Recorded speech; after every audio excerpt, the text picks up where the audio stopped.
Here we are. Welcome. Uh, Facebook, YouTube, Slack, Instagram.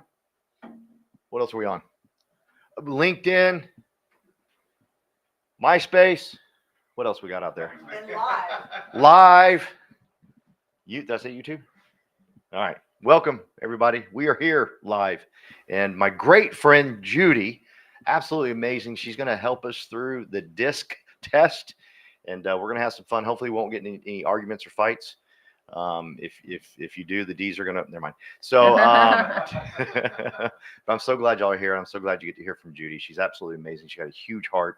She is one of the most helpful people I have in my life. She'll always answer the phone, answer every stupid loan question I got because I don't understand the points. All that stupid. She'll explain it to me though. She's absolutely amazing. So please give it up for Judy Wang. Hello. So my name is Judy. Most of you know me.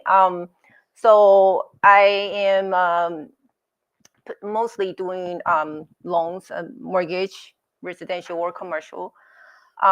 So I previously had experience in business coaching, and that's where I learned and being certified for debriefed on DISC profile behavior assessment. And the more I use it, when I started learning this and the more I use and learn about it, and I find that's helpful for me to communicate, understand others, and without less judgment and less anxiety and frustration. So I feel that, it's very helpful in this business. So that's why I'm, always willing to share. And for me, that this is not, I don't want it to be like a one-time thing, that I want you guys to talk about it with your team, with your family member, with friends, and then that will help you learn when you understand and see the related to the people that you know, and that help you understand more. And anytime you have question, I'm more than willing to talk about it. Doesn't have to be real estate. So, and because I think that will, by you learning this, and then, when you start interacting with your client, you understand their behavior, understand their thoughts behind it. So it helps you. I hope that it helps a little more, in the transaction to be less frustrating for you and for the client. So, and let's get started. And so, I mean, most of you, I know that you have taken the test and you know what you are. So do you mind? I want this to be interactive because it's not just me talking, it's I want you guys to actually learn it. So since this for DISC, 4 different group, so can I have people who have high D over here and I and S and C in the back? Yes. The first one, the dominate. That would be your dominate style. Can I have D here, I here, and S and C? And you're gonna have multiple, as you said, but you're dominant.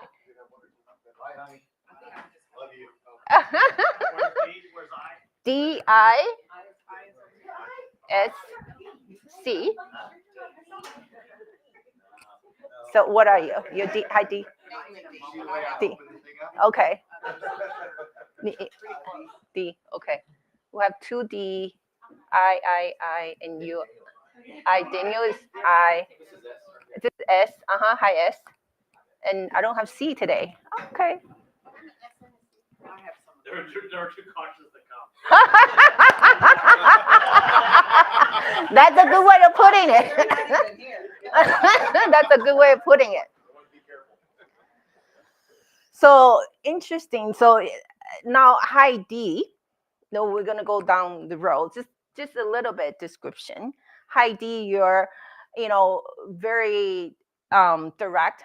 Talk. It depends on your level as well. If you're like 60%, 70%, 80%, so you can see, D can be demanding, driven, forceful, in competitive and determined. So that's how you are. But sometimes because you're forceful, that it's good in trying to push the transaction along, push things along. You have a goal, you want to achieve that. But the thing is that you may be too forceful, that put people off.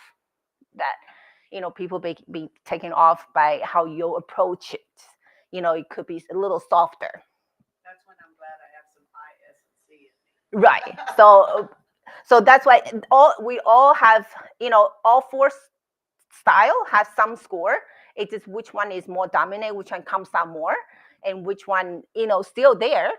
And then, like, if you have, mine is like this. I'm a high D as well, so that's why you see I'm really wearing red. And so, but I have lower C, and lower C, you see how I can be independent, I can be rebellious at times, and I can be careless. So those are the things that can come out, although I'm high D, but it come out high C sometimes when I'm stressed. So that's what high D is. And in high I, we have majority of group here as also high S. So high I, you're like interactive, you're very sociable, but you can talk about anything. But the thing is that you get distracted easily. So you can be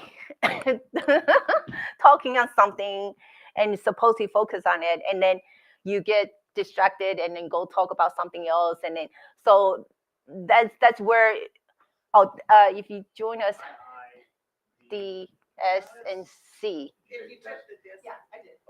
Would D and C equally, and then you can see a C since we don't have a C, We don't have anybody in the C. and then I'll talk about D and C. Yeah, it's I is over here.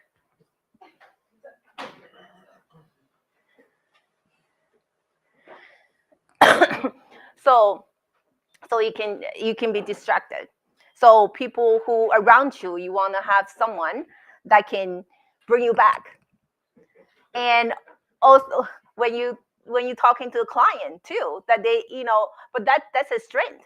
That the strength that when you start talking about, I help this person buying, selling, and doing this and that, your story, it's what bring them in as building trust with you. And that's what high D we may need a little more, is to, instead of go direct to the end goal where, like, do you want to buy or sell now? But whether you can talk about all these other things, not necessarily talking about that. And then at the end, you want to bring that at the end, then they will be able to trust you more. And so that's where, because a D is task oriented, I is people oriented. So you love people and you love complete a task. You're problem solving. So because you have other probably I'm very high in I also. So right. So that can D is the prominent one. And D and I, you are we are moving shakers.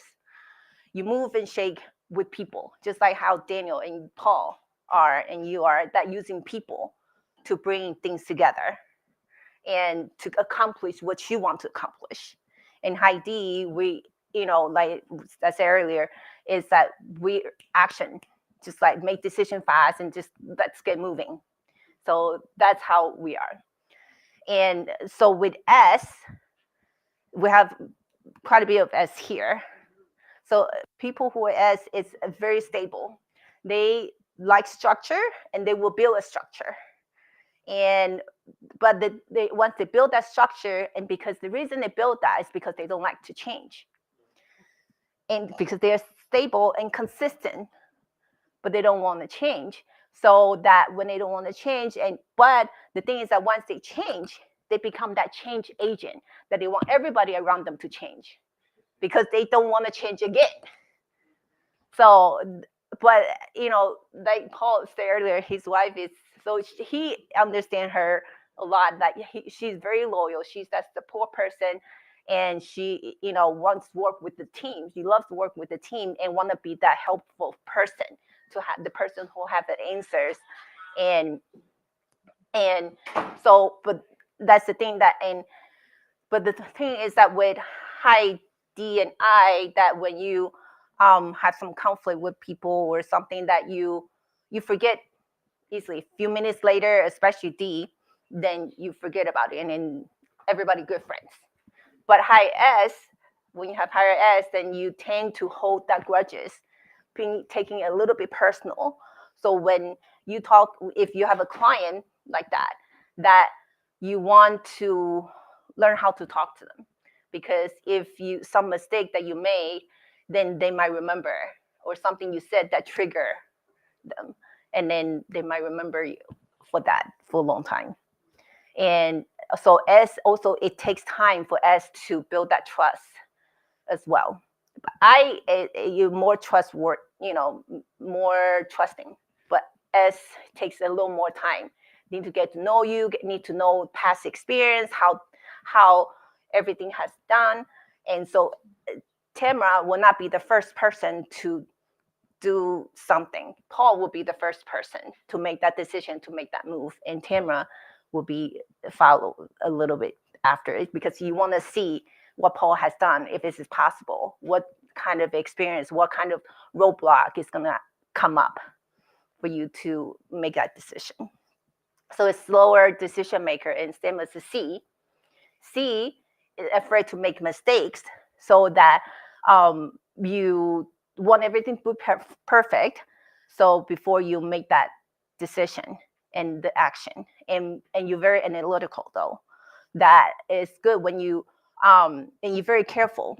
So see, you want to be so you prepare. You might prepare, take a long time to prepare before you reach out to the client and say that. But the thing is that that sometimes that might take too long. So that's something that you want to be mindful of. And so so you do things very cautiously. So but when you have your D and C, so D make decision quick, C make decision slow. So you constantly in your head playing D and C, D and C. So that's S and C. Okay. So yeah, S and C. So I mean, if I'm talking to someone D and C, which not many, but there are people D and C that fighting in their head. But S and C means that means that you making decision very slow and don't want to change and afraid of new things. So now the next thing I want to talk about is communication style. So communication style and the reason I want to break into this 4 group is I want you guys to then you tell me what your communication style is. How do you like to be? Say that do you say that if you want someone, do you like someone to help you, or do you not ask for help, or how do you ask for help? Depends on the situation. Mm-hmm. I'm more of if I see a need, meet a need, get it done myself kind of person. But I love to collaborate with people. Mm-hmm. But when they collaborate, they need to do their job. It drives me crazy if they don't. Like, say what you are going to do, then do what you say you're going to do. Mm-hmm. So you're more like a doer. I'm definitely a doer. Mm-hmm. Yeah. And how about I? Who wants to start as I? All the eyes want to go at once. So since I have the microphone, I'm going to go because I want to go now. Yeah, I'll ask 5 or 6 people to join me in the decision, and I kind of already made up the decision, but I want 5 or 6 people. I want to sell it to 5 or 6 people, Mm-hmm. and then go hard.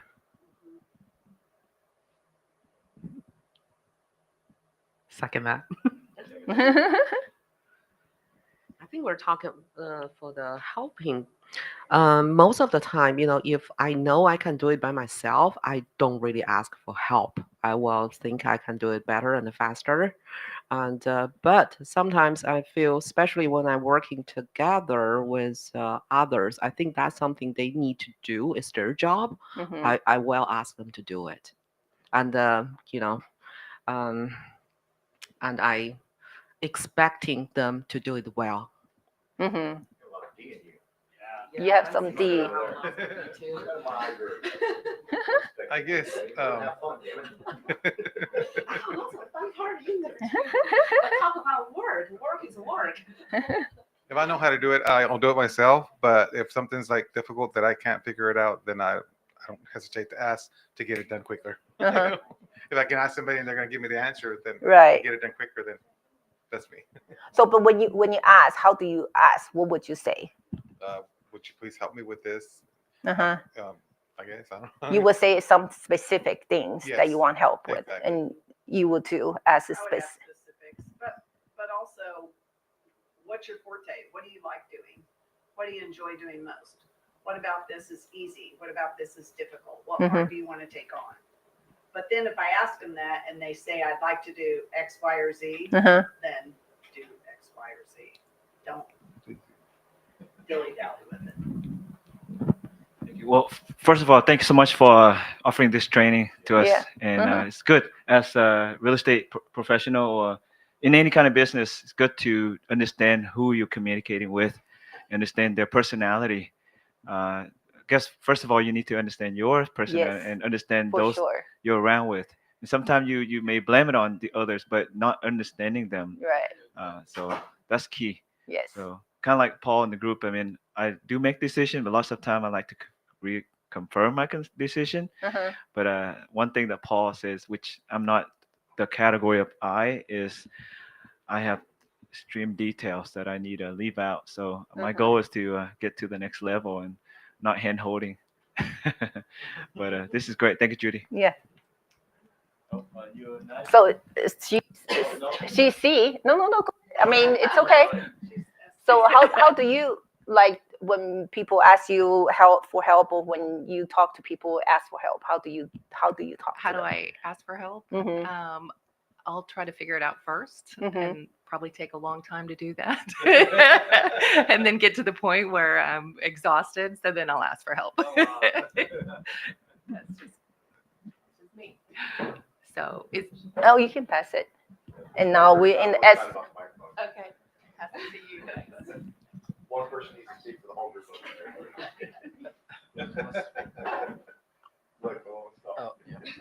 I actually second her Uh-huh. comment because I always like to figure it out myself, Uh-huh. and then sometimes I'll spend too long, and my wife's like, "Hey, you gotta ask somebody or Uh-huh. something." But yeah, that's the way I am. I like to figure it out myself before I venture out and ask somebody.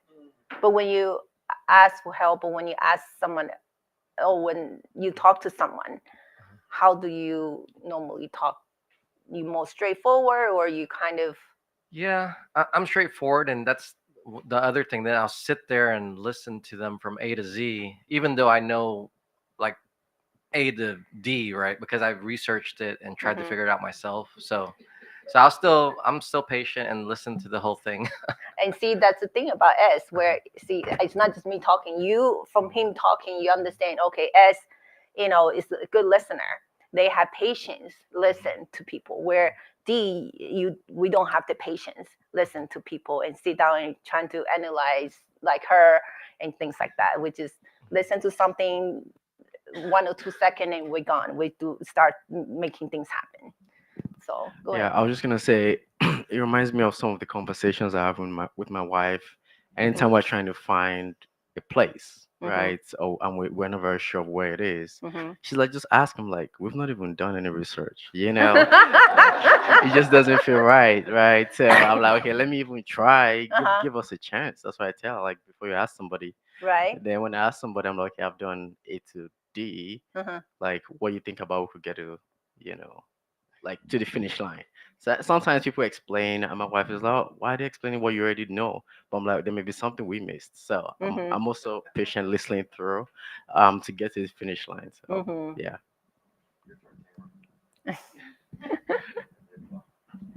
It depends. So I try to figure out myself, but I also have people that I trust that have It's done, very important for us yes, to have that that I trust. know. I just have to trust them before I reach out, and it's usually her. Um, and but I do ask questions. It just depends, like I said, because I have a husband that needs things done, and he has an idea in his head, but he doesn't like to share exactly what that is. And so I do ask a lot of questions because I want it to look like what he has in his head, and I'm not a mind reader. So And so that's where, no, what I'm not saying that to call him out, but so that's why I said it depends on the situation, because especially for you guys, y'all aren't mind readers either. So you don't, like, if I say I want to buy a house, okay, and I just leave it at that. You see what I'm saying? You have to know what the person wants. Mhm. So it just depends. So let I'm me a- ask you a question. I'm very How- much a question asker. So how do, say, D people in group, other group D and I, to build trust with you?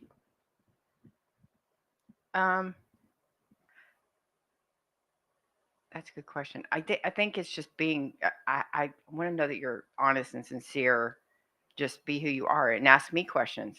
You know, um, the reason I ask a lot of questions, I do ask a lot of questions. That's why I don't know. Maybe that's why it puts me in the sea a little bit. C, yes, C But- love asking question after question, after digging, and then to the point where people like, okay, enough question. Well, but my questions are more to get to know you, to get to know the situation. Mhm. So that I can, help you, or, or get you what you want in any situation. It doesn't have to be, a house. It can be, you want a project done, but I want it to be the way you want it done. So I need a few questions. What is in your head? So it just depends. Do you I'll go feel you sometimes over accommodate? Yeah, a little bit. I do, but it just depends. Now, if it's something I want done, then I just do it myself. And Mhm. You're gonna get what you're gonna get, because it's what I mean. You know what I mean? But Mhm. if it's something you've asked for me, then of course I want what you want. I'll do it, and I'll do Mhm. it the way you want it. But you have to answer the question. And some people will get frustrated with that, because they'll say, if I have to answer all these questions, I might as well have done it myself. And I don't think that's entirely true.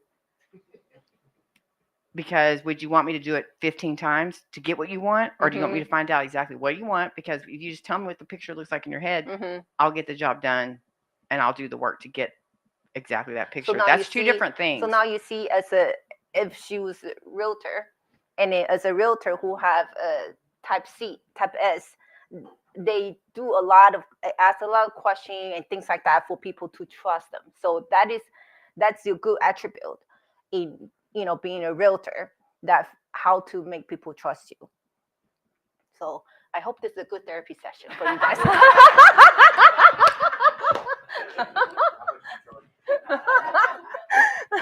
anytime. So we're just talking. I'm just gonna verify what you want us to talk about. Is that how we find things out, right? Yes. We're still on that. Mhm. All right. Well, I do the same thing. Internet will tell me a lot of stuff, and then Mhm. I do if I have to ask someone. What's hard for me though is that I'll listen to everything they say, but then I still question if they're correct. Mhm. So then I'll even go back again and try and verify what they're saying, because sometimes I don't believe people. Mm. So I do it a little more. And I had taken it once, and I was an SC, and then I took it again because I couldn't find it, and I was a CS. So I'm probably just both of those all the way. So that's all. Okay. So I got my result. Uh-huh. I got C as my disc type. Okay. I wish it was blended, but it's just true C. Okay. So, So okay. I am probably the person who would ask a lot of questions in the room. Uh-huh. I have a teaching background, so this is something I taught my students as well. Don't be ashamed to ask questions, but sometimes I'm ashamed to ask too many questions. And I think that's just my personality of just not liking ambiguity in things. Like, for example, in a group setting, when we're talking about like a team goal, I know that my mind immediately goes into like understanding my role, but also understanding like what are we all going to do? Like immediately start analyzing, this is what you should be doing, you should be doing, and I need to know exactly what I should be responsible for so we could like achieve the group share goal and things like that. And sometimes that's difficult for me. I guess I overburden myself sometimes because I should be more deliberate and focus on like my goal and what I have for myself, but instead I'll kind of overcompensate for like everyone else's like needs and criterias. And this goes out to some of like client interaction as well. I'll ask a lot of questions. My goal is obviously to understand what they want, but sometimes I think that stems from just insecurity of, or like not trusting my own gut feeling, or just running with ambiguity a little bit and just kind of evolving throughout the process. Um, it's just like that perfectionist side of me sometimes wanting to know more and more, and maybe I need more info. So Yeah. the thing is that now you know how you are, Yeah. right? When you talk it out, and now if you say you're interacting with a client, you interact with client like her, like me. You keep asking me question. What's gonna happen? I will lose their trust or annoy them. Yes. So understand yourself, Yeah. and then understand your client. For sure. So that's when you kind of have to then be self-aware and okay, maybe I need to stop asking questions, and then That's true. to keep that relationship going. Yeah, that's one of the challenges that I'm facing entering this field, is learning that everyone has a different communication style. Mhm. And the quicker I figure that out and try to accommodate in my clients or anyone I interact with, it's just Mhm. gonna make things so much smoother. Right. And go ahead. Um, as far as how I ask questions, I'm very Mhm. I ask questions with intent. I want Mhm. to know exactly how to get from A to Z. I don't Mhm. really care too much about the middle stuff. Um, I've probably asked Paul a million questions and Carolyn too, as to like, okay, where specifically should I go, and how should I do a specific thing, and all I need is the answer, and then everything else I'll figure out. Right. I don't like to waste time. Time is of the essence. We only have one life, so I try to get straight to the point as to my goals, my tasks, um, and what I need to accomplish in an orderly fashion, but not as well to me. As long as it gets done, it gets done. Good. So see, now you hear from everyone, so you understand. I understand yourself, of course, and then but also understand a little bit of, say, if you're dealing with people in type DISC and how they prefer to be communicated, because we can't change the client, the other side, in a matter of a transaction. You can, but unlikely. So how we kind of just have to understand that, and then that will help. That's the whole purpose of this. And my next slide is about and how the conversation style. Like for example, you can see D and C. They like the close answer question, like, "Did you do this? Do you want me to do this? Do you?" But I and S will be like Timur asked, said earlier. What do you think? How do you want it? Why do you think you need this? So ask a lot of open-ending questions so that the other person have more expression instead of just a yes and no answer. But with D and C, don't want a lot of, like he said, don't want a lot of middle whatever. Just want to know straightforward, yes, no, and then what's the end goal? How do I achieve that? And that's the difference.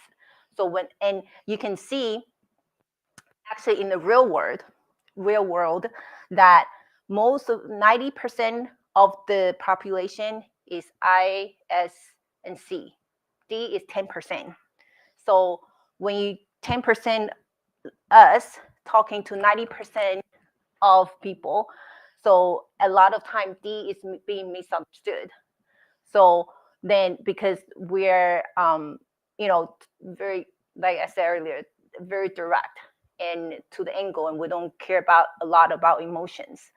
But I and S, you care about people more, and you want to understand what people's emotions are. You connect with people in that way, so that when D talking to you, you may feel like that's so abruptive. What question is that?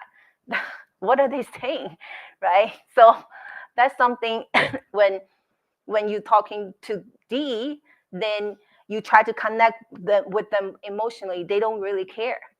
They like this is so frustrating having to listen to this. So when you just have to I'm sorry ahead of time.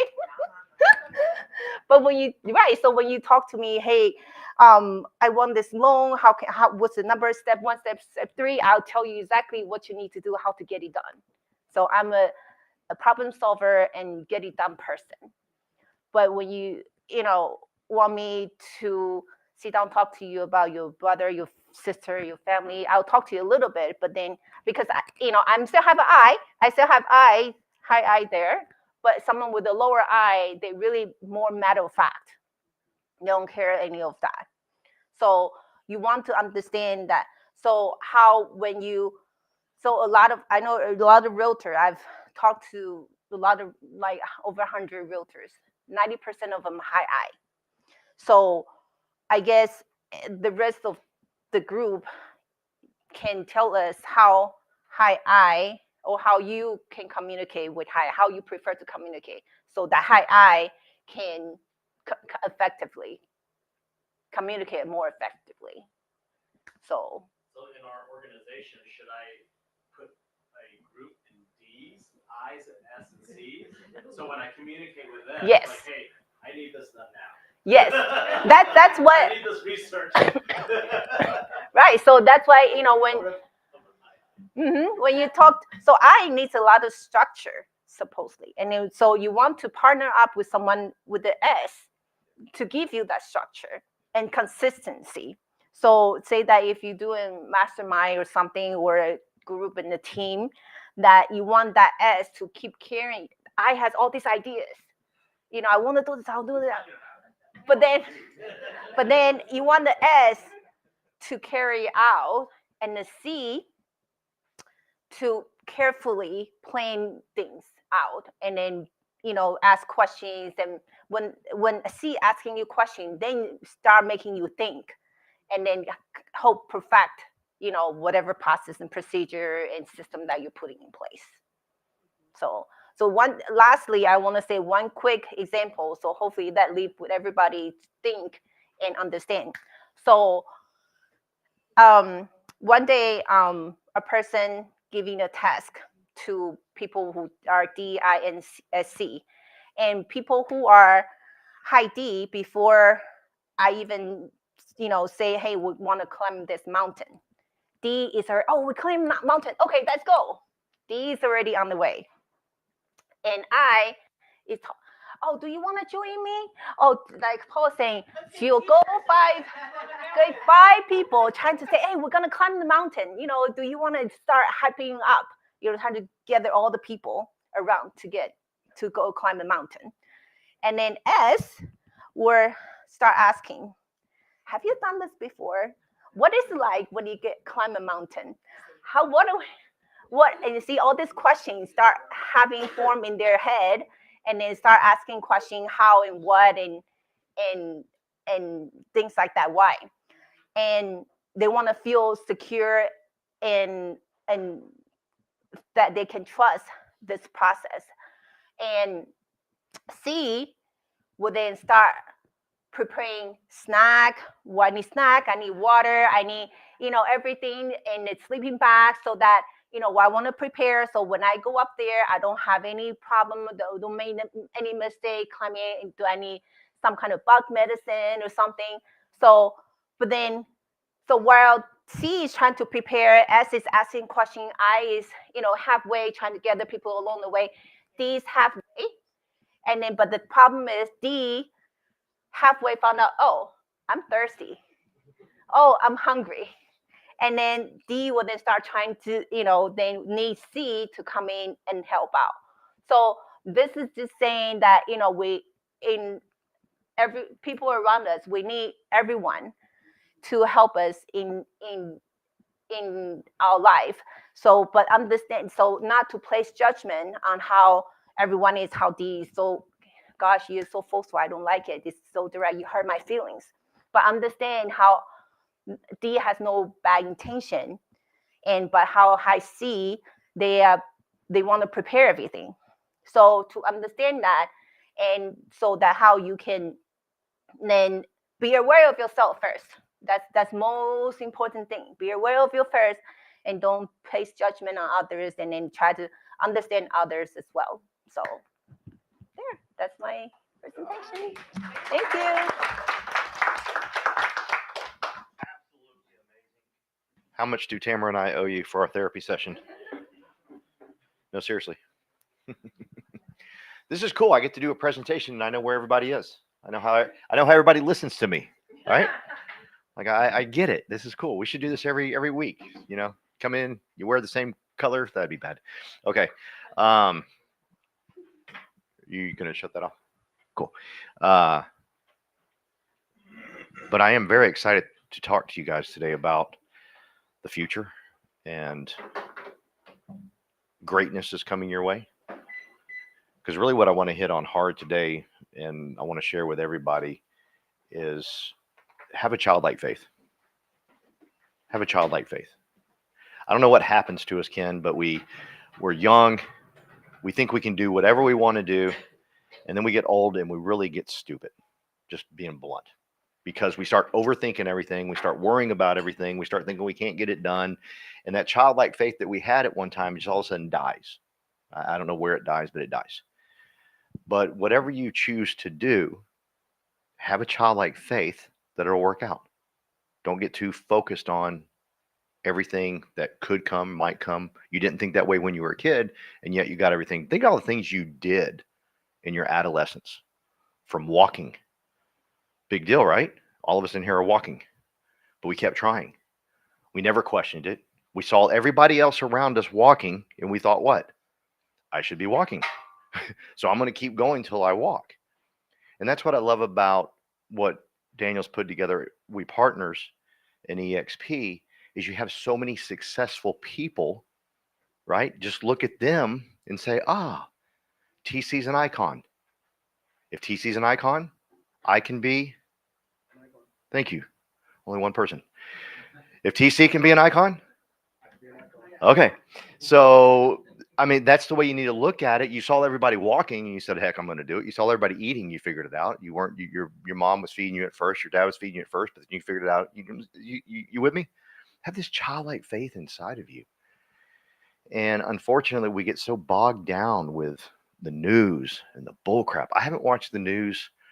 I guess we're close to 20 years now, honey. And I just quit watching it. I had a guy in my life that said, hey, you need to quit watching the news. And I was like, how do you know? Clearly, he figured it out. And so I quit watching the news. And because it bogs you down with just absolute stupidity, right? Now you got to be careful nowadays because Facebook's turned into news and everything's turned into news. So be very careful. Be very cognizant of what you're putting in. Because in order to take over this opportunity, to take advantage of what I think is the ultimate advantage in EXP and We Partners, the only way to take advantage of it is for you to have this childlike faith that it's going to work for you. Like if it's going to work for Ken, it's going to work for me. Like I never questioned that. I was like, if someone was there and they were successful, it's going to work for me. It's like growing a business. I saw people growing a business and they were very successful. And I thought, well, if they can grow a business, I can grow a business, right? Just have this crazy childlike faith. Now I'm blessed. I had a mother who always believed in me. Okay. So if you haven't had that, get with somebody, get very close to somebody that believes in you and that will tell you you can do it. And don't let any other garbage don't let anybody speak any negativity over you. Only hang out with those that will believe in you, just like my mom believed in me. Because my mom was crazy. Me and my sister would joke and laugh. Like we could come home and tell her, hey, had a good day at school. I robbed the local convenience store and now I'm watching TV. And she'd be like, oh, at least you have your health. You know, at least you're good. You know, she just believed in us. And once I became a teenager, I took that to my advantage. And, you know, all my other friends were getting in trouble, but I wasn't because my mom would believe me. I was like, I wasn't doing that, Mom. I understand that y'all caught me with it, but that wasn't me. She was okay. I believe in you. I mean, but I know that's crazy to think about, but that belief she instilled in me carried over. And so I have made very sure in my life that I hang around people that believe in me. I'm very cautious of it. My best friend ever is a pastor. His name is Pastor Tim Goad. And I don't care what I tell him, he's going to tell me he believes in me. I don't care how bad I screwed something up. He's going to tell me he believes in me. So be careful. Always get those people around you. Okay. If you have any doubt whatsoever. Now here's the critic in the room. Someone's going to tell you they believe in you, and you're going to start to pick it apart. Why do they believe in me? I haven't done anything. What do you mean? What do you mean? What do you mean you believe in me? Have you seen what a wreck my life is? You've lost your childlike faith. Have your childlike faith when someone speaks something into your life that you are that great. And I promise you, you'll become that great. Pastor Tim Goad, when he came to our old company and started consulting for us, he would walk around to everybody and say, boom, charge, I love you. Boom, charge, I love you. And there's a lot of people like, how does he love me? He just met me. And one person actually asked him that. He says, how do you, I don't get this. How do you say you love me? He says, it's easier for me to tell you I love you now. I might get to know you. You with me? So but I never questioned that, did I, Tamara? When he told me he loved me, I was like almost 6 foot tall. All right, man, he loves me. He's a pastor. He loves me. And I just went with it. If I can just urge you to do anything, go with stuff like that. Okay? Have complete faith. Have complete faith that the education and training we have here is the absolute best. And it will be the best. Y'all hear me? You believe it's the best, it will be the best. Now, I do want to say something about DISC, which fires me up about real estate. Fires me up about real estate. Everybody, D-I-S-C, can be successful in real estate. Everybody. Everybody can be successful in real estate if you're a D, if you're an I, if you're S, you're a C. The business Tamara and I came from, the business Noel and I came from, if you weren't a D or I, you were dying. You weren't going to make it. It was a very cutthroat, boom, boom, in your face. You got to sign right here, press hard. There's 3 copies, right? S's and C's like, no way, ain't doing that. I think S's and C's have a better advantage in real estate over D's and I's because they listen. They really, truly listen, right? And I think that's why they're gonna. I think that's what I love about real estate because I don't know about y'all, but this is a trick question. I want to be careful. I don't think we sell homes. I don't think we sell homes. Do y'all think we? I don't know. I don't think we sell homes because the customer wants to buy a home. I'm not selling that they want to buy a home. There's only one thing I'm selling. You know what that is?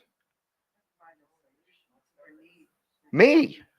I'm selling me. And yeah, and the solution for sure. But first I'm selling me that I know the solution, right? But I'm selling me first that I have the expertise, that I have the solutions for them. But it's me. And so that's why a C and an S, anybody can be successful in this bad boy, right? Okay, that was my training I want to do. Let's talk about, I met Daniel. And as he was talking to me, tell me your name again. Mario. Thank you, Mario. As he was talking to me, Mario, he was explaining some stuff to me. And as he was talking, I kind of, now that y'all know him and I went off into a different world. And actually, I'm doing it right now. And this is what I was seeing when he was talking to me. Okay. Has anybody not seen the cash flow quadrant? You have seen the cash flow? You have? Okay. Anybody else? She's the only one? Okay. So this is Cash Flow Quadrant by Robert Kiyosaki. And he talks about being an employee, self-employed, a business owner, and investor. Okay. And in 2005, a good friend of mine by the name of Fitz said, hey, I want you to read these 2 books. One was Rich Dad, Poor Dad, and the other was Cash Flow Quadrant. And my wife was there in that meeting, and she went and bought them for me. Changed my life. Absolutely changed my life. Because as I was reading it, I realized that I was all proud about being self-employed. I was really proud. I was like, I'm proud. I'm self-employed. I'm self-employed. Yeah, I'm self-employed. And that's not a good place to be because when self ain't working, self is unemployed. Y'all with me? At that very moment, self is unemployed. In fact, at that point, it's better to be employee. And so I was reading this book and I said, this isn't where I want to be. I want to be here. I want to be a business owner. See, to be a business owner, that means you can, well, I won't give you that definition just yet, but I want it to go from here to here. Now, there's nothing wrong with being self-employed, but the challenge is so many real estate agents think this is a business and it's not a business. It's not at all. Okay. Everything is counting on them. For example, let me give you some scenarios. If I own one home and I rent it out, okay, is that a business or is that self-employed? Self-employed? Any other takers? Only one person. Depends how you have it structured. Business. I didn't. No, I didn't. I gave you what I gave you. Business. I'm self-employed. I'm one house. I didn't say I had a management company. You D's were wanting some more information. I didn't have a I'm managing the property. Therefore, I'm self-employed. Okay. It's not passive income. Y'all with me? That is not passive. If I go away for 2 months, like my man Daniel did to Europe, and they have a clogged toilet or something, y'all feeling me now? I'm in charge of that. Not self-employed. What if I have 10 homes? Same thing. Thank you. I didn't add anything else in there. Same thing. But if I get a management company to come in there and take over, then I can go with Daniel and have some fun with him. I ain't answering phones about clogged toilets, right? In fact, I don't even care. Do not call me, as a matter of fact, when I'm here in Europe. Because where are we going in Europe? Switzerland? All right, we're going to Switzerland. I love Switzerland. One of my best runs ever was in Switzerland. God, I love that.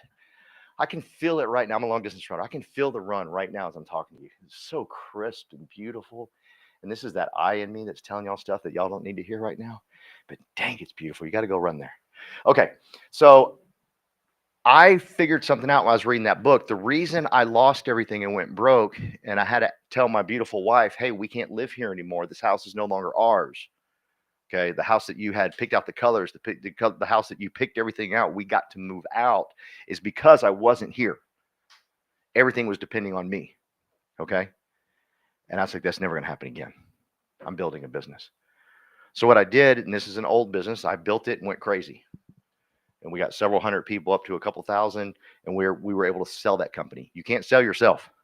Y'all with me? When you're 65 years old, all right, I'm ready to sell me now. Does that work? It doesn't work. No one's buying you. In fact, well, the government's going to give me, Social Security, whatever, whatever, right? That's not. Come on now. That's not a retirement plan, right? This is. I was like, oh my gosh, I got to do this. So as Daniel's telling me everything about this deal, he hit on a few things. One he talked about was KV Core, where we got leads, where I can bring in Noel and I can say, Noel, do me a favor, get all of your warm contacts in KV Core, let it get leads for you, let it do everything for you. You can post stuff to Facebook that can give you leads. You can post stuff to Craigslist to get you leads. You can get leads. Okay, you should have leads coming in very quickly if you do it. And then he mentioned something about education and training, which I love education and training. Okay. I got nothing against it. I'll bash on it and talk bad about it all the time, and I confuse people. And the reason I bash on it and beat up on it is because we're trying to over-educate as opposed to working on our self-image and our self-worth. Okay. Because you can educate yourself to death, but if your self-image and your self-worth stinks, it doesn't matter how much education you have. Anybody in here ever met a really, really good doctor? Like you, that's a good doctor. Yeah, me too. Yeah. Anybody here met a bad doctor? I got a lot more people giving me an amen for the bad versus the good. Y'all catch that? What's the difference? They both passed the same test. They both had the same residency. They both had the same amount of what? Education and training, right? What's the difference in the two people? It's their self-worth. It's their self-worth, their self-image, how they talk to people, how they make people feel. Okay. Do they give you confidence? It doesn't matter how much education and training you have if you don't give somebody confidence that you're confident, that you're competent, right? It absolutely doesn't matter. I'm going to separate you two. I don't ever do this to people out in the audience, but I'm doing it to my wife and my office manager, Carolyn, business partner. Okay. So education and training is vital to the success. But if you plug people in and say, oh, here's all the education and training, but you don't work on things like, hey, you know what? You matter. You're important. You're meant for greatness.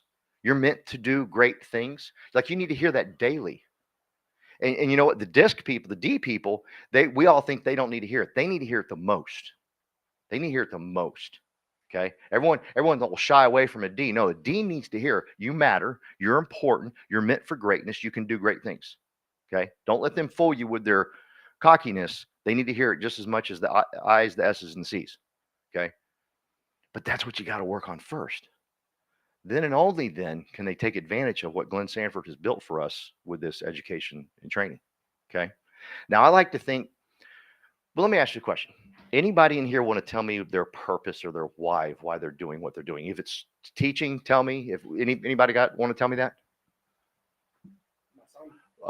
Turn your mic on. It's on. It's on. My son. Your son is your why. Tell me a little bit more. I'm the example for him. You're the example. I'm the example. I want to be his hero. I don't need him searching outside of me to be that role model for him. I want to be everything to him. Okay.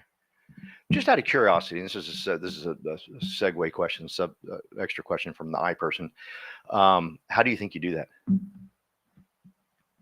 that? Somebody actually commented on it earlier.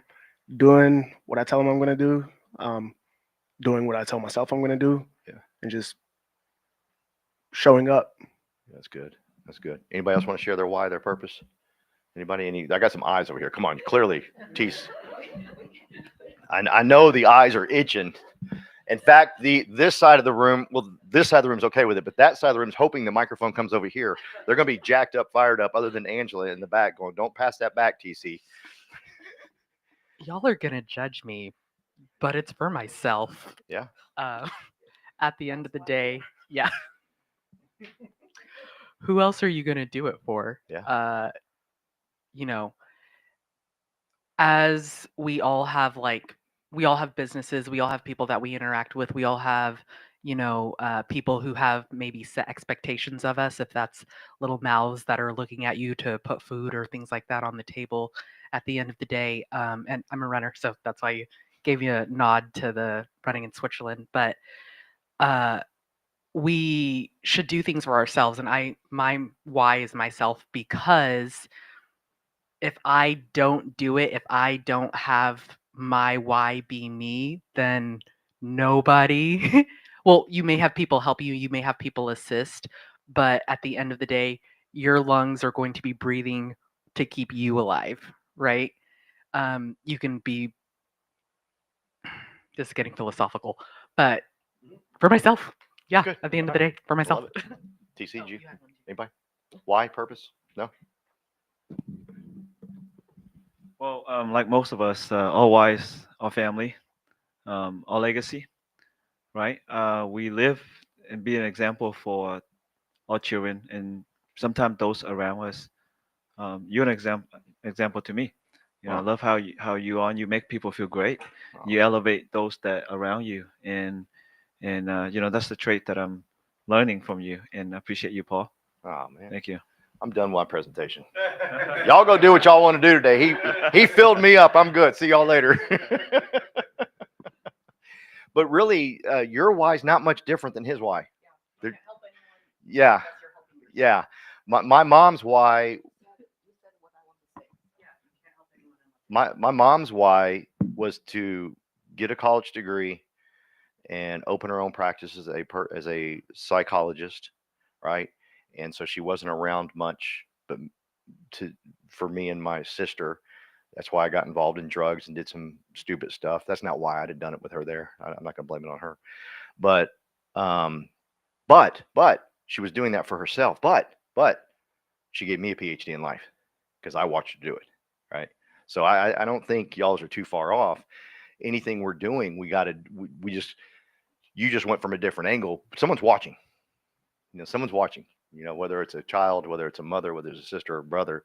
Oh, my wife wants to talk. This is good. Oh, yeah. We know the people online can't hear you. People online. I'm not trying to correct you, but just from what I see, I think your mom's why was being told she couldn't do it. Yeah. So it also doesn't have to be for like you're doing for yourself, which is, I think that's a good thing. I don't think it's selfish, but I think like for me being told I can't, what are you doing that's stupid. I think we were told that, believe it or not, of doing this. Yeah. So and so he's going to definitely prove everybody that said that wrong. Yeah. So I think, is that still, do you agree with that? Yeah, 100%. Yeah. I mean, it's, at the end of the day, as long as everybody knows when they get out of bed, I got to get this done today because of this. And they don't have to subconsciously say that to themselves. Then they do. have to subconsciously say it to themselves. Barely graduate high school, Mario, so bear with me. But it's just automatic, right? It's automatic. My mom didn't say, okay, well, today I'm going to go out and, no, she was automatic. I'm going to get my degree. I'm going to open my private practice, and the hell with everybody else, but at the same time, she raised me into being successful and all that stuff. So if you have those things, then you got to break it down to what is it that you want? What goals do you have here? Okay. This is vital to your success to take the education and training to the next level. Because I'm not kidding you. We have the best education training in the world, but if you don't know why, then stop and evaluate why, figure out why, right? Understand why. Because then you won't have to be told to do this. Like right now, people will call me up on my team and they'll ask me questions like, no, man. Like I don't call Daniel and say, hey, where should I get some education and training from? I go get it. I know it's here. I can call Tina and ask her if she's bad to the bone, right? I don't figure it out because I know why I want to do this. And because I know why I want to do this, I can take advantage of all the education in the world and other people can't, right? Am I getting somewhere with that? Okay. Because I love education training has to happen. Like I want my doctors trained. I want my pilot trained. That's important. Pilot needs to be trained. Don't get me up there in the sky worried about stuff. Of course, I don't fly near as much as I used to, so we're good. I'm kidding. I shouldn't have said that. Number 3, and this one really touched my heart, is everybody in here has the ability to be an owner in this company. Everybody in here has the ability to be an owner in this company. Starting day one. It's your choice. It is absolutely your choice. And there's 5 ways you can earn equity in this company. And by the way, they're all your choice. It doesn't matter your skin color. It doesn't matter what language you speak. None of that matters. You got 5 opportunities, and you can take advantage of all 5 if you choose to get equity in this company. That's big. I know a lot of people that are retiring, going off from their sunset years, and they got nothing, right? Glenn's like, we can't have that. Someone told me once that Glenn noticed that real estate agents don't save money. And when I heard that, I was like, that's salespeople, car salespeople, insurance salespeople, you name it. They don't save no money. Glenn goes, I don't want that on our watch. We don't want people to make a lot of money while they're here and they got nothing. And I want them to be part owners in this company, because when you get a bunch of people that are part owners in this company, guess what? They're loyal. You want to build a team here? Get everybody on your team participating in the equity. They ain't going nowhere. Let's build this thing together. Not, oh, Glenn's going to get all the money. No, we're going to build this thing together. That excited me. The last business that I sold, Judy, I sold it, and the people that helped me get there didn't get equity in the company. There's no possible way for them to be given equity. How Glenn has pulled this off, God bless him, right? How he got us to go public, I wasn't here during those days, God bless him, right? That was a major move on his part to get this thing to go public, to where people like you and I can participate in the ownership of this company, okay? And then number 4, the one that really just sent me over the edge, and this is when I texted my pastor under the table so my man didn't think I wasn't listening to him. But now that I know he's a high eye, he wouldn't have paid attention to me if I'd have pulled the phone out and done it right in front of him. Am I right? Am I right? Yeah. But I texted my pastor under the table, and I said, I found it in capital letters when he started talking about revenue share. Well, Mario, you can come into this business day one and start bringing people into the business, and you get some of the revenue. You share the revenue. You share the revenue of what they bring in. You with me? Now, I'm talking to a lot of folks in here in the room that are kind of new, and I want to say this. The newer you are, the easier it is to get people here and share in the revenue. The newer you are, the easier it is just to invite someone, Angela, and say, hey, come on in, do this business with me. We're going to have some fun, and you get to share in the revenue. Now, that's opposite of what I know a lot of people on this side of the room think and back there, because you're thinking you got to be the expert and you got to be a great real estate agent. You got to do a lot of transactions before. Am I right? Anybody want to be honest with me? Ken, you want to be honest? Do you think you need to learn a lot more before you start doing revenue share? You're in there. Good. I like that, Ken. Way to go. Most people are like, well, you already have real estate experience. Let's say you have zero. You're like me. You came in here a year and a half ago. You're brand new. Don't even know how to spell real estate. Would you bring people in immediately, or would you learn how to do real estate first? Yes, Ken. Yes, exactly. It's the easiest and best time because you get to play stupid. Well, how do I do this? I don't know. I'm being serious. Y'all don't laugh at me. I don't know. But guess what? There's a lot of people around here walking. And if they're walking, I can walk. Are y'all with me? They're walking, I can walk. I don't got to say, well, when can I start walking? No, they're walking, I'm going to walk. Right? So same exact thing. I don't need to be great here. I don't need to understand everything here to invite somebody to come in. Why? Because there's Ken, he's walking. TC's walking. I don't have to. Scribner's walking. I don't got to worry about it. Judy's walking. Look at all the people walking. Just come on in. Everybody's walking. We can all do this. Don't complicate what I just told you, because some of you are critiquing me right now going, oh, it's much harder. They ask harder questions. When you say, they can't ask any more harder questions. You are completely 100% done. Tamara will vouch for this. Back in our old business, I would hire an appointment scheduler, and the appointment scheduler knew nothing about the business we were in. Frank knew nothing about the business we were in. Nothing. And I'd say, here's what I need you to do. I need you to call these people, tell them I'm going to be in that area on these 2 days, and fill up my calendar. Told her nothing else. All right, Tamara? Told them nothing else. And I'm telling you, the first 3 to 4 weeks, they'd have 20 appointments every single freaking week. Boom, boom, boom, boom. And I knew it was coming. They're starting to decline. Do y'all know why they start to decline? They start getting less. Don't you answer. Don't they start getting less appointments for me? Does anybody know? They started learning about the business and answering questions. Golly. And so they're answering questions to the customer. They still don't really know the answers because they haven't done what I'm doing, right? And there's no third-party validation. I was the third-party validation. My appointment schedulers say, Paul Roberts is great at this. He'll take care of you and your family. That's all they need to say. But then the customer asks a question, is this, I can't even remember the name of our products. Oh, thank you. Is this term, UL, whole life? And she would start answering. Before she wasn't answering it. She'd be like, and she set the appointment for me. You with me? All you got to do here is, if you're brand new, is say, hey, I got this man, Daniel Ng, incredible man. Absolutely incredible. You're gonna fall in love with him, I promise you. But he understands the business, and he understands what we're doing more than anybody else. Can I just schedule an appointment with you? We talk to him for a couple minutes? You go with that? He's got 20 years experience. Okay. He's got 20 years experience. That means you can have what? Zero. Literally. But I don't know how to build the team. I want to start building some infrastructure before I build it. I want to get a website before I build a team. I want to get a business card before I build a team. No, you don't need any of that. Start building the revenue share today, because you got Daniel Ng that can help you, because he's got 20 plus years experience. Now, here's where you will falter.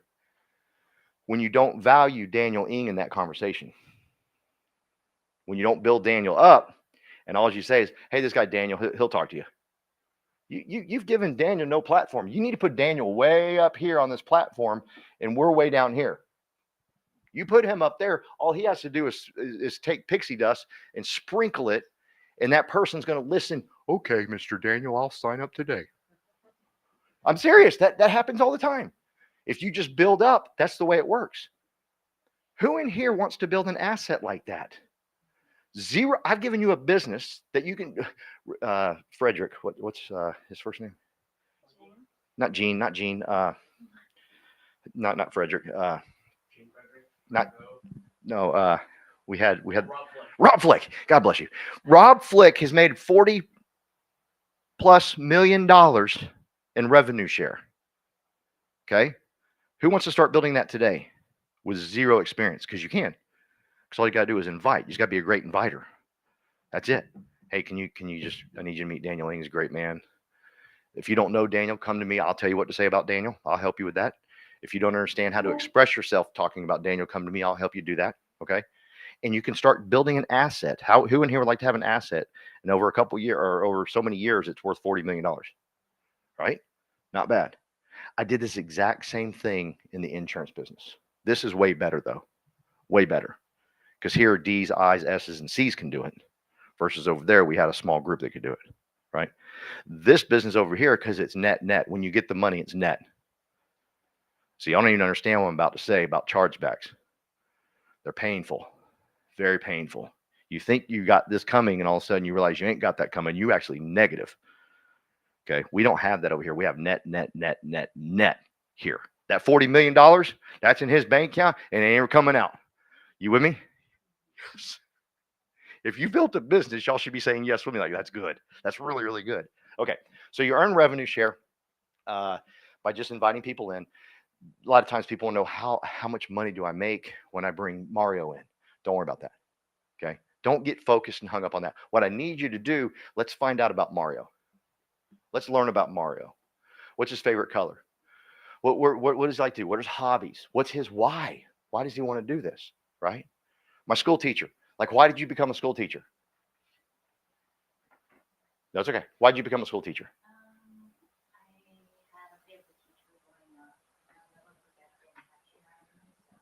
You wanted to make an impact on people's lives because your teacher. See, these are the things I need. That's more important, TC, than how much am I going to make when she does a deal? Y'all see the difference? The difference is magnified. Let's find out about it. How many kids do you have? No kids? How many kids have you taught over the years? Students. 600, 700. So you've impacted 600 to 700 people. Do you got any favorite sports? Tennis. How long have you been playing tennis? Or do you watch tennis? You play? Yeah. For hobby? Did you play for the high school team? Oh, cool. How all 4 years? You joined the field hockey team. Like, who wants to know about that? I want to know about that, right? Do you see the importance of getting to know somebody? Why'd you join field hockey? My parents wanted me to lose weight, and I don't know, they just. So it was a negative thing, but did you turn it into a positive thing? Did you enjoy it? Yeah, it was fun. I love whacking balls with wooden stick. So. She's in the cautious category. She wants to whack a ball and hit somebody. Woo! Very competitive, yes. Yeah, my wife is too. She'll freak you out. He's like, whoa, where'd that come from? Yeah. So did you grow up? Where were you born? I was born in Seoul, Korea, but I was raised in New York City pretty much my whole life. Okay. How old were you when you were in New York City? 7. 7? Brothers, sisters? None. Only child. Okay. What was that like? It's good. I got all the love and support. I guess I didn't have to share, but there were some moments when I wish I had another sibling to take on the pressure. Yeah. You might need to sneak her up in the D aisle. You know what I'm saying? I didn't have to share nothing. It was all mine. God bless you. Well, thank you for sharing. And that's how you build. That's it. But I'm not a leader. Can you ask her questions and be genuinely interested? Now, if you're not genuinely interested in her, then don't ask her questions. But who got genuinely interested in her? Raise your hand. Now that you know her, but check this out. Watch this. Now that you know her, who in here would love to have her on your team? Everybody in the room. Now that you know her, how much more do you want to know about her? You see what I'm saying? No, this is human psychology. This is the way we are as people. It's just we just gravitate that when we start to get excited, and then when you get excited about somebody, you work harder for them. Just me going over to TC's house and him introducing me to his family, I wanted to do more for him. Seeing Daniel with his father, who in here seen Daniel with his father come up here? Who wants to work harder for Daniel when you see that? You're damn right. You're like, okay, I'm dropping everything. This man's too good. This man's great the way he takes care of his family. Y'all with me? Isn't that better than knowing, well, how much did I make off of them? Because the numbers will work themselves out. I need you to take a deep breath. You're going to get stupid rich here. Just put that over here. That's over with as long as you keep inviting people. That's simple. Okay? Because people want to help people. Bottom line. I used to tell my daughters, and I'm not just my daughters, I used to tell them everybody, human nature is to take care of another person. Now, we live in a world where it doesn't look that way, especially on social media. Everybody's fighting. But human nature is to help everybody. And I've said this for years, way before this incident ever happened. But I've always said that, have you ever noticed in a car wreck how everybody runs to the car to take care of the person? You ever notice that? Did any of them go, is he a Republican or is he a Democrat? Is he black, white, or Mexican? I need to know before I go help. Has anybody ever done that? You just see a bunch of people running to another human being to help them. That's human nature. Don't let the news fool you. Don't let the world fool you. That's what it is.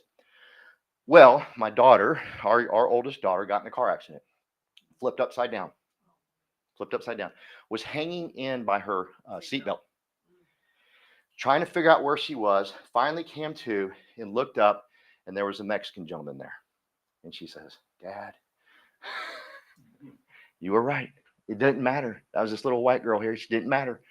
The first one on the scene was this Mexican gentleman. He didn't go, hey, what color is she, before I help. Do y'all understand that's human nature and that's who we are as people? And the moment you understand that, you'll get to know people better and you'll start asking better questions and understand who they are and realize they can be your friends for life. The relationships that you will build by doing this is the most absolute amazing thing in the world. And oh yeah, by the way, you're going to get rich at the same time. But first focus on the relationships. First focus on helping people. First focus on getting to know people. Because once you get to know them, you will work way harder for them.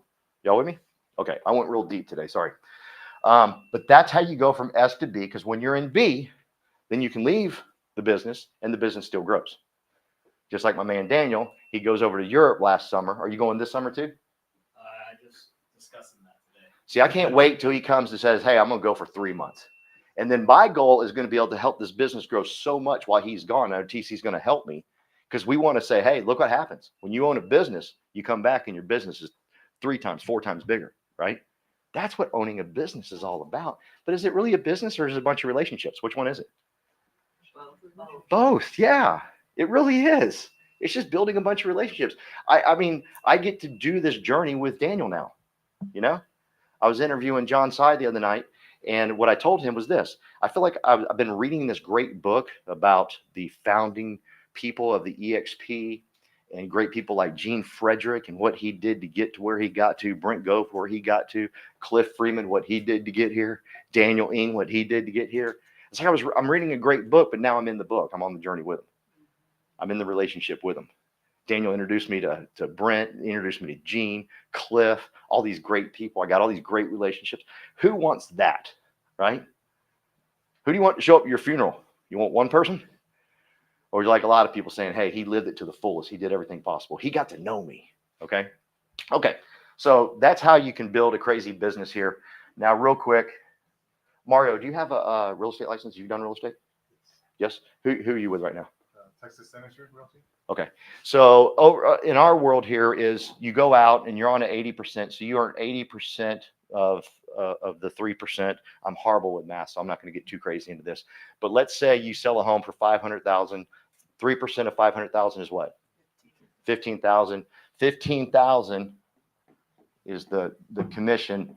You get 80% of that. Okay, so that means you get $12,000. You do that 5 or 6 times, do 5 or 6 more transactions, you're on 100%. Okay.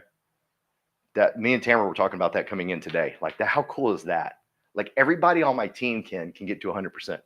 Everybody on my team can get to 100%. And it doesn't take anything away from me. I can encourage people to get to 100%. Or more. Thank you. I was going to get there in a second. Thank you. but you see what I'm saying? Like get to 100%. Why not? See, in my old business, it kind of was like, well, did you look at me funny? You know, I know you hit the goal I told you to hit, but you know, you had a bad attitude, bro. So I ain't giving you the 100. Has that happened in EXP? Someone had a bad attitude? No, you can't do that. You have the ability to get to 100%, everybody. Now, here's the beauty of it. You get to 100% when you have this thing called, well, it's called capping, but when you, no, not 20,000, 16,000. I told you I was bad at math, Mario. My man Daniel will come clean this up in a little bit. But when you put $16,000, that 20% that you're putting in, so over here it would be $3,000, 15 from 12 is 3, right? So when you put 16,000 in this bucket, if you will, right? Oh, never mind, never mind. That's when you go to 100%. Sorry. That's when you go to 100%. I almost did it again. That's when you go to 100%. But if you do 20 more transactions, you get this $16,000 back in stock. That's why she said plus. Because if they buy your stock at $11 and it goes to 13, now you're at 100% plus contract. You're not at 100% contract, 100% plus. Y'all with me? That's pretty cool. That's something worth fighting for, right? No? You and I didn't have this in our old business. Yeah, not at all. I mean, this is amazing. Like, oh my God, this is like free money. Like, if you don't see this as free money, I know TC does because he hits Icon all the time. But if you don't like see this as free money, come talk to me and I'll do some math for you. Y'all saw how good I'm at it. I'll let you know it's free money. Y'all with me? Okay. So I hope I didn't do any damage on the math numbers and you're okay there. But here's why I love this more than anything. It's what we've put together here with We Partners. This is our Leadership Wednesday where we come together. And we had Jasmine up a couple of weeks ago. She never wanted to speak. She got up here and she talked. If you want to grow as a person, we want to help you grow as a person. That's my passion. That's my goal, is to get people to grow. And I'd love for you to come train. The person that's out there that's the most nervous right now to train, that's who I'm talking to. I'm not talking to the person, well, I'm a good speaker. I know how to do everything. I ain't interested. I'm interested in the person that says, I'm scared to death. Angela, you scared to death? Come up here and train. You're not, are you? Yes. Are you? So Angela is a perfect candidate. Who else in here is scared to death? Come up here and train. Angela's gonna be the only one that admits it. You know how this works. You don't have to go to church on Sunday. Everybody else does because they're all lying. Most people are scared that it's the biggest fear in life. Fear of public speaking. That's weird. They'd be like, Angela, come on up. No, you pop a cap in me. Am I right? Nah, just shoot me. No, that's the number one fear coming up here. But when we can help you overcome it in this environment, you will change as a person when you're out there talking to customers. Everything changes. Your vocabulary changes. The way you approach people changes. The way you talk to people, everything changes. Okay? So I appreciate y'all putting up with me. Thank you, Judy, so much for the disc test. It was so cool to understand all that and dominance and all that stuff. It's dominance. That's not the right word, is it? Yeah. It is? Okay, cool. I want to make sure. But the great thing is, if you look in history, you can look at great presidents that were S's and C's and I's and D's. You can go back and look in the history of great leaders, amazing leaders that were D's, I's, S's, and C's. So thank you so much for doing that for us. And we usually get together and dial. We're not doing that today because today we got us a party, right, Daniel? Yes. We got us a crawfish bowl. And my man Daniel wants to come over here. They got a brand new thing that we've rolled out. And I think you'll be very interested in it, especially if you want to do the building thing, because he's going to explain co-sponsorship and how it works. Is that okay? Yes. Okay. So he's going to explain how this works. Noel, pay attention. Don't leave me. All my D's, pay attention. He's going to give you some good stuff. My S's and C's are going to take notes. But and then I'm going to steal y'all. And I'm going to steal y'all's notes. But do me a favor. This man is incredible. He gives of his time. He's got so much energy. He constantly is constantly working. But it's not work to him. To him, it's helping people. To him, it's helping lift up people, to make their lives better, to make their situations better. He wants to help 3 generations of people. That means he's going to help generations of people that he will not know. He will not personally know. Y'all with me? But he wants to help 3 generations of people. Let's jump on that wagon with him and help him get there. Is that cool, y'all? Help me welcome Mr. Daniel Ng. All right. I'm going to pass this out to you guys. You guys can pass that back that way. Okay. All right. Every week we kind of share this chart. I always put it up here. For me, it is understanding math, right? Because the math doesn't lie.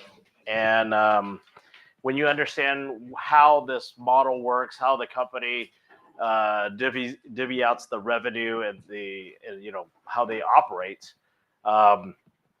So, for those that are new, I mean, I think the main thing is,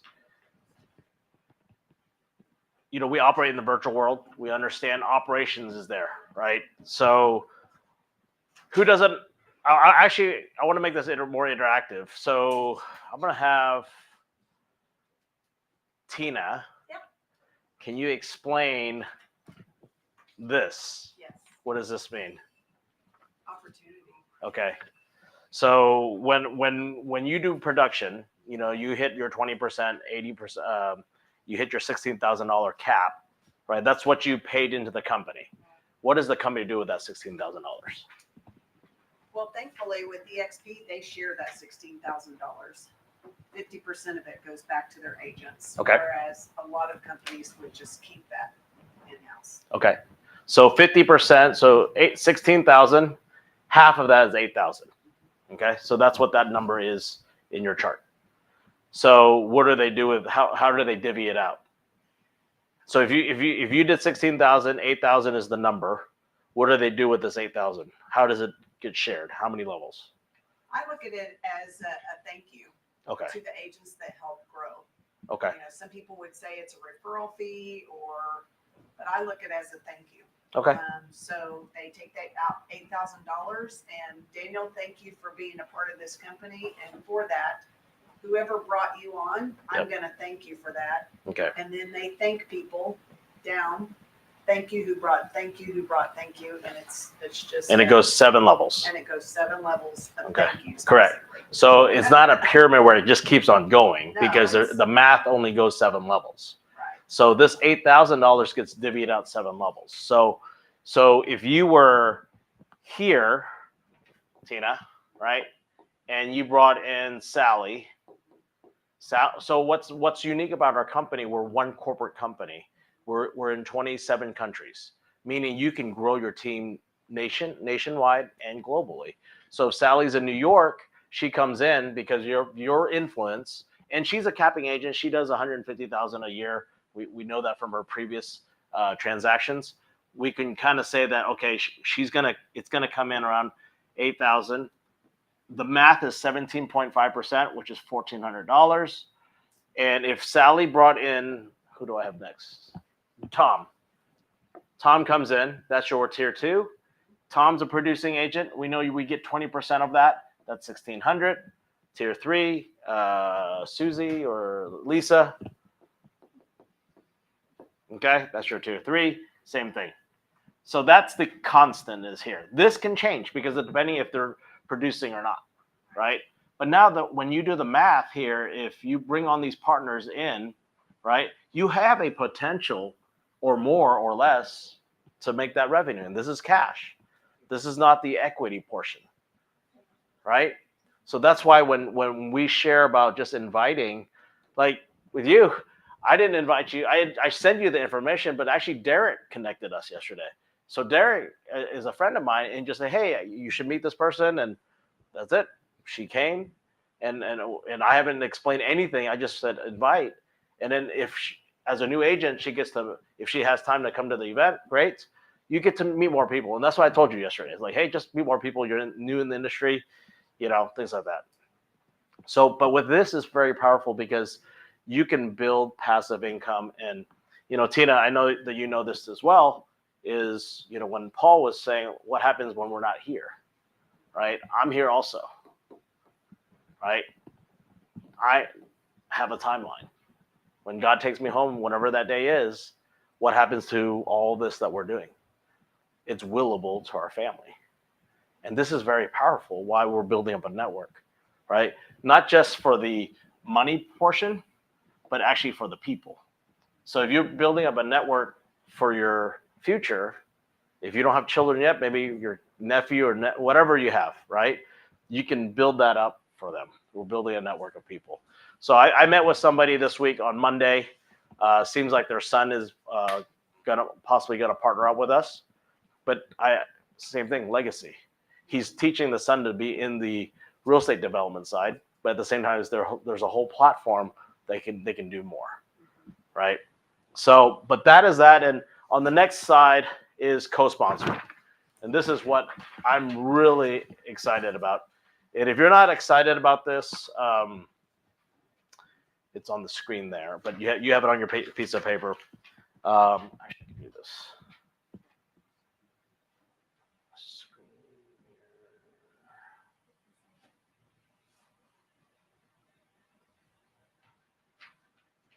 There we go. So this is cool because you can be here, and that's your upline. So say John is in New York, but we're in Dallas. You're not licensed in New York, but we can find another leader in EXP. It doesn't have to be in your organization, right? You can find another leader in EXP to support your friend in that market, and that's how you're going to grow. So this is very powerful. So for those that are, I'm new, I don't know anything, well, you can find your superhero. I call these superheroes because these are the leaders that are supporting their team already. They have a brick and mortar. They have culture, right? Because people join people. So now you can start building down with this other leader. Paul can work with Brent Gove directly and bring people on. If you're a stronger leader, you could be that co-sponsor. So you might be on this side where you're supporting somebody else. So on a business aspect, I can be a recruiter for all these leaders myself. I can start just marketing as like, hey, I got somebody, can you connect? So there's so many ways to look at it. The main thing is support for your group, right? Because not everyone has a We Partners. Not everyone has a Tina Call. Not everyone. So because people just like the program, they like EXP, they join, but then they realize, oh, maybe they're missing something. Well, now you don't have to miss anything because now you can bring on a leader into your organization. So you don't have to leave and stuff like that. How hands-on does that then require you to be with them if you have a co-sponsor? It's a business decision. You need to talk to this co-sponsor, ask them, do you do coaching every week? Do you do a in-person meeting? Do you do a barbecue cookout once a month? Whatever it is, you need to know what they're doing. Because there's so many people you can partner up with different people with, right? So it's not like you're just choosing one co-sponsor. I'm talking to like 40 people right now around the country, asking them what they do, what is their why, what's and when I talk to other people, I get to feel like, oh, this person might be a good fit because they kind of relate with you, right? I don't know who tier 5, tier 4, who's that gonna be, but I can control who I bring on directly, right? So, and I think the answer to that is just like we discovered the different pros and cons, right? So that person on either side has different personality traits or different needs that they may need. You may have somebody in New York you're bringing on, and man, they need hand-holding. But you may bring somebody else over from New York, and they're a D. Look out, get out of their way. They're ready to go. They don't need anybody. They just want to join. Yeah. And sometimes you don't need a co-sponsor. But like they may want to know people that align with to kind of be in their tribe in the area, so to speak. Yeah, because you can recruit directly, attract directly, and then at the same time as this person can find a co-sponsor. So there's going to be a lot of it's basically everyone's going to mingle together. There's not going to be siloed groups anymore in EXP. So this is actually going to take our company from being at 90,000 agents to 250,000. I think my projection within the next 2.5 years. I feel like yes. So do you sign up simultaneously, or can someone be on your team already? So from the FAQ that I read yesterday, it's within 5 days. So after you join EXP, it's within that 5 days that you have to do that. If you join February 24th this year and afterwards, you can actually get a co-sponsor. You can't do it beforehand. So I've been reading a lot of detail. A lot of people have been asking me a lot of different things. So that's why when Paul was saying, ask me, because, I don't know if that's I'm a very low S&C, but for some reason, because of all this, I need all the information. Yes. Sorry, I do have another question. No, it's good. So whenever I talked to Paul originally about the opportunity here, I was in Cleveland, Ohio. Yep. Before taking my licensing exam, I had to do a sponsorship, but I couldn't do it for here because I wasn't in the state of Texas. Correct. I had to choose one that was in Ohio. Correct. Would that still follow suit now moving forward, or is that something where you're always tied to Paul? Doesn't matter what state you're in. Okay, so like if I bring in somebody new, let's just say from Ohio. Yeah. I'll just walk them through the same. So you can be here, and if you want to bring them on from Ohio, you can directly. If you feel like this is a new agent and we have no support, we don't have the parties, we don't have the events, you can opt in to add a co-sponsor, find a leader in that market to support your friend if you need that. So co-sponsor is an option. It is not mandatory, but it's a very smart option for growth. It's a very smart option for retention. Because you have to understand, why do people leave the industry or leave the company? It's not because of the usually it's not because of the company. It's just because it's just hard to be in this industry, right? And they don't have that mindset. They don't learn about the DISC profile, because this is very important in our business. Negotiations, learning how to deal with, talking to an engineer, like they want every detail. And if you're a high I, bring on that, that other S&C partner with you so they can help with that, So say Noel was in Ohio like he was, and he Yeah. had like Paul set him up with the co-sponsor, but then he moved like you did, and he was only there a month or two. Can you co-sponsor someone? No. So with the co-sponsorship, it's case by case. So say you stayed in Ohio, and we did have a co-sponsor for you at that time, and the co-sponsor was in Ohio, but now you moved to Texas. So that might be a scenario where corporate has to, and all three parties has to agree, where you can find another co-sponsor in that market wherever you move to. That's the only time they're gonna look at it. No guarantees, but that was in that little FAQ where they said that it's case by case. But it'll be a scenario like that, yeah. Or if this co-sponsor left, right? If your co-sponsor left, can you find another co-sponsor? Those are another things where they will look at. Can the primary ever change? Primary can't change, and the only way to change primary is you have to leave the company 12 months now. They moved it up from 6 months to 12 months because of this. And again, you can do your business regardless of who your sponsor is, and you can do your business regardless of who your co-sponsor is. It's just who told you about that Mexican restaurant that you absolutely love and you go to now. Yeah. You can go to that restaurant as many times as you want or never, or you can Yeah. take as many people to that restaurant as you want, right? But the original person is who told you about that restaurant, right?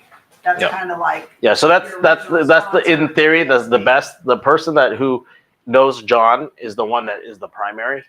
There are going to be cases. I have a case right now where I switched it, where the Caesar and his daughter was supposed to come in with Tina, but the daughter really likes Tina and what Tina's upline has with the fast forward movement with what cow whistle and all them. They have like 15,000 people.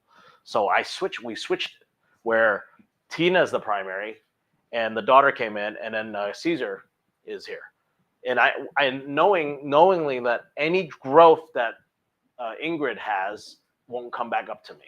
I won't have revenue. but they did that when they signed up. They did that when they signed up, correct? But it was a option I gave them, and I said it was okay, because it's not about me being greedy. Because if I was greedy, I was like, no, you got to be primary, you got to, But I didn't. I told them it's your choice, and I let the daughter figure that out. So another thing is, now I got all of Tina's stuff into Caesar. Anything that Caesar's learning, he can bring it back to We Partners. It's like, hey, they're doing this here. Here's the stuff. We get. It's gonna get better and better. So next year coming around, imagine like you're at a F1 Formula with the shirts and all the sponsors. We're gonna have all the groups like all connected together. That's how I look at it. So, our We Partner shirts. I'm gonna have like whoever gets sponsored by or co-sponsor, you're gonna have their name, and it's just gonna get bigger and bigger. Trade pins at the next EXP. Yeah. So, but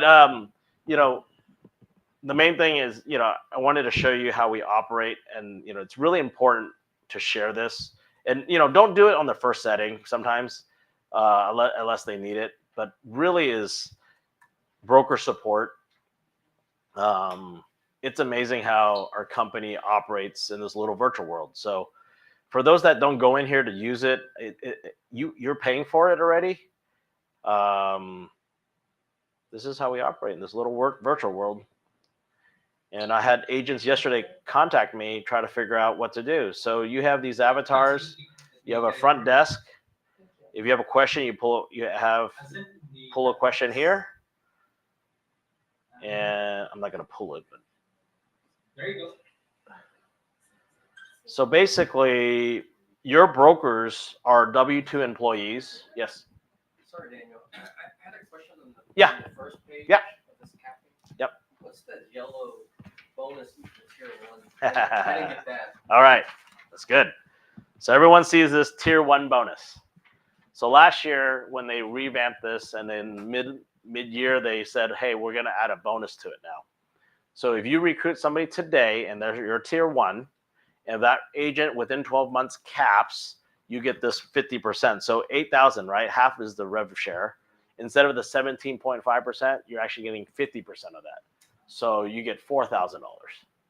So if you recruit 10 people this year or next year, whatever it is, and they cap, that's $40,000.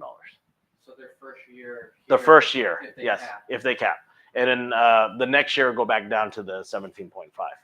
Because there's and the reason why the company can give out an extra bonus is because we have a net income. We're still profitable. We can give those extra bonuses. So yeah, so it's important, you know, and that pushes us to recruit more. But wanted to kind of share, like Rick Snow, I don't know if he's coming. One of the brokers are coming today to the event, but Pamela is the agent. They're in this little box. They're talking to each other, and that's how we get support in this. So that's how we can cut the cost. So a lot of people don't understand, like, well, how can EXP give equity? How can they give revenue? Because we move our operations and stocks all into the metaverse, and we operate here. There's 2,500 employees that, if you look at it as a business, they work for us. They work for you. You have 2,500 employees servicing the company to work for you, work for your team, and that's what Paul shares. When he saw that, he got it right away. He realized, like, wow, this is powerful. And you know, and we're always improving how we share it. The next time is as duplication. You guys need to share this. You know, you guys have to have your own events. Like on Fridays, I think there's like 4 coffee meetups that people are doing now. So it just gets better and better and better. We're about 271 people. Adding another one in Peru today. The group in Peru is on fire. They're doing their first meetup next week. So maybe itch to go fly down there, but we'll see. But yeah, so that's it. Please keep this. Don't just keep it. Actually write it down. And if you get stuck with the math, let me know. Because in order for duplication to happen, you have to understand it too. Or you need to know somebody that understands it. But once you understand it yourself, guess what? You're going to be more confident, right? Because people aren't confident if they don't know how to say it. Or you bring somebody on, right? You can bring me on. You can bring Paul on. Well, I don't know about Paul. You were explain this. But that's it. Thank you.